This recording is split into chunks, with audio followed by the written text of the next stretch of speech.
Sobra 900 ka mga senior citizens sa syudad sang Iloilo ang nakabaton sang cash incentives kag regalo sa pagselebrar sang ila espesyal nga kaadlawan gikan sa lokal nga panguluhan.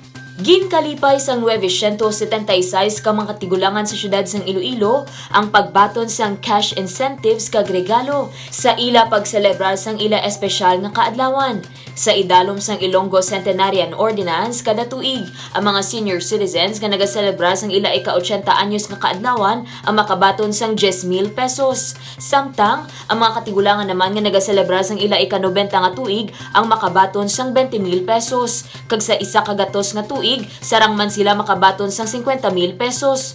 Humalin tuig 2020, tubtub tuig 2021, nakahatag ng lokal nga panguluhan sang kapin 11 milyones pesos sa tanan nga mga benepisyaryo. 809 ka mga senior citizens ang nakabato na sang 10,000 pesos.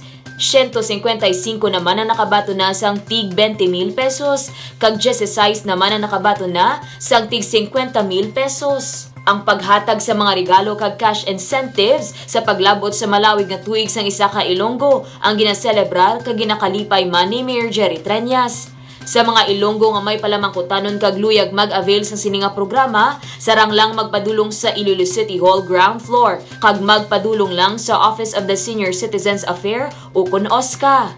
Dane Raffles para sa Level Up Patrol.